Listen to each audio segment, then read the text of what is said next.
안녕하세요, 소 원장입니다. 오늘은 치아 제식술에 대해서 설명드리겠습니다.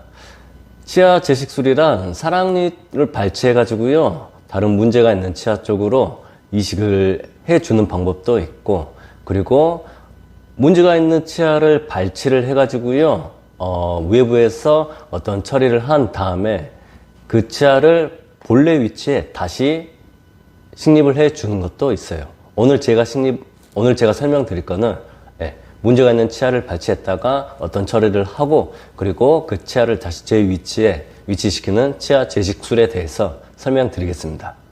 어떨 때 치아 제식술을 하냐면요, 환자분들이 잇몸 고름 주머니가 잡혀 오셨을 때, 즉 그 고름 주머니가 뿌리 끝에 원인일 경우 치아 제식술을 할 수도 있습니다.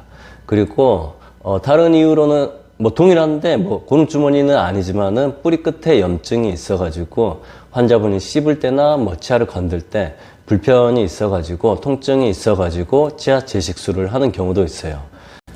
근데 치아 제식술을 하기 전에는 선행되어야 할 게 이제 보통 제신경 치료를 먼저 합니다. 뿌리 끝에 문제가 있을 때는 일반적으로 신경 치료가 되어 있는 경우가 많고요. 신경 치료가 되어 있지 않은 경우라면 제신경 치료가 아니라 그냥 신경 치료입니다. 하여튼 일단 신경 치료를 다시 하고 치아 내부를 좀 깨끗하게 해주고요. 그 다음에 그 치아를 임의적으로 일시적으로 발치를 해서 구강 내에 이제 외부로 꺼내 가지고 뿌리 끝 3mm 정도를 절단을 해주고요.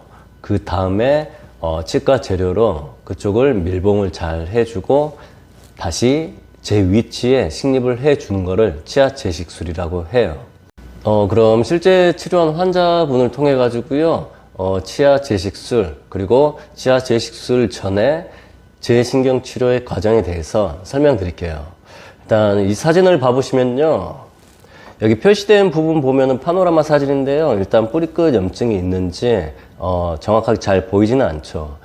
이 환자분 같은 경우는 이쪽으로 씹었을 때 불편감이 있어가지고 내원을 했고요. 실제 CT를 찍어 보니까 뿌리 끝에 이렇게 동그랗게 까만 애들이 염증입니다. 염증이 있어가지고 이분이 만 30 몇 세 남성분이었어요. 아직 젊으셔가지고 바로 불편이 있어가지고 좀 일단 처치를 하고 발치를 하기도 약간은 좀 치아가 아까웠고요. 그리고 이분이 젊으셔가지고 일단 제신경 치료를 해가지고 치아를 살리는 쪽으로 일단은 좀 시도를 했어요. 물론 이렇게 시도를 하더라도 제신경 치료하고 치아 제식술을 하더라도 발치 가능성은 많습니다. 어느 정도 있어요. 그러나 아직은 좀 젊기에 자연 치아를 이제 최대한 살려보려고 노력을 하는 겁니다. 하여튼 이렇게 이제 제신경 치료를 하고요. 안에 이제 기둥도 박혀 있어가지고 이런 기둥도 있습니다. 이렇게 제신경 치료를 마무리하고 어느 정도 시간이 지난 다음에 치아 제식술을 합니다. 이 사진은 이 치아를 일시적으로 발치를 했어요. 임의적으로 발치를 하고 그때의 사진입니다. 그리고 이때 뿌리끝 3mm를 잘라주는데 뿌리끝 3mm에 좀 염증이 좀 많아요, 일반적으로. 왜냐면은 치아 구조 자체가 뿌리끝 2, 3mm 쪽에 좀 변화가 이제 신경의 변화가 심하거든요.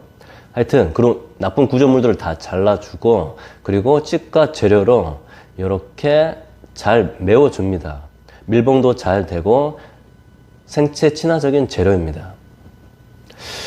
이렇게 하고 나서 다시 이제 제식을 해주고요. 본래 위치에 식립을 해주고 어느 정도 이제 기다리면은 이게 아물었는지 이제 알 수가 있죠. 몇 개월 기다리고 다시 CT를 찍어 보니까 염증 양상도 없어지고 환자분 통증도 없어졌어요. 그래가지고 최종 보초를 제작하고 마무리를 한 사진입니다.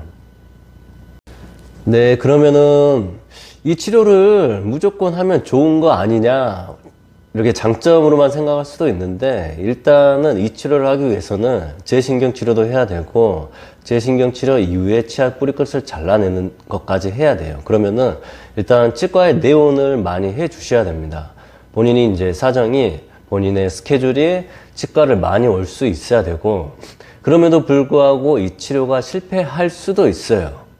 어느 정도 괜찮다가 한 1, 2년 지난 다음에 혹은 몇 년 지난 다음에 다시 발치하는 경우도 있어요. 그것까지 감안을 해서 그 정도라도 괜찮다라는 생각이 들면은 이 치료를 하는 게 맞고요. 바로 아니라면은 그렇게 해놓고도 생각보다 많이 못 쓰네 라는 생각이 든다면, 그리고 본인의 스케줄을 좀 빼내기가 어렵다면은, 여러 번 치과에 오기 어렵다면은 어느 정도 쓰는 데까지 쓰다가 바로 발치를 하는 것도 나쁘지는 않아요. 그리고 항상 그 염증이 있다고 해서 통증이 있는 것도 아닙니다. 그 상태에서도 통증 없이 꽤 오랜 기간 쓰시는 분도 많아요. 네, 마지막으로 이제 치아 제식술을 정리해보면요. 치아 제식술은 뿌리끝에 염증이 있을 때 그 치아를 임의적으로 발치를 해가지고요. 뿌리끝 2, 3mm를 잘라내고 치과 재료로 메꾼 다음에 다시 그거를 제 위치에 해주는 걸 말해요. 그리고 나서 바로 낫는 것도 아니고요. 그게 이제 어느 정도 한 달 동안은 아예 씹으시면 안 되고, 그리고 그게 본래 이제 뼈랑 그 치근이랑 치아 뿌리랑 이제 붙으려면은 이제 넉넉 한 3개월 정도는 그대로 잘 씹지 않고 유지를 해줘야 돼요. 하여튼 본인 치아를 살리는 아주 큰 장점이 있지만은 이 과정이 쉽지만은 않아요. 여러 번 내원을 해 주셔야 되고, 그리고 그 치료를 한 다음에는 그쪽으로 씹으시면 안 되고, 엄청 본인도 이제 식사를 하실 때라든지 평소에 좀 그쪽이 닿지 않게 많은 노력은 해 주셔야 돼요.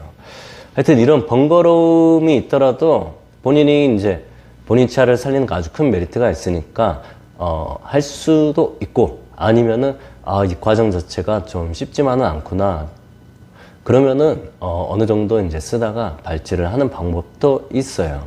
하여튼 요게 이제 장단이 명확하니까 본인에게 이제 맞는 치료를 하면 될 것 같아요. 네, 이상으로 마치겠습니다. 감사합니다.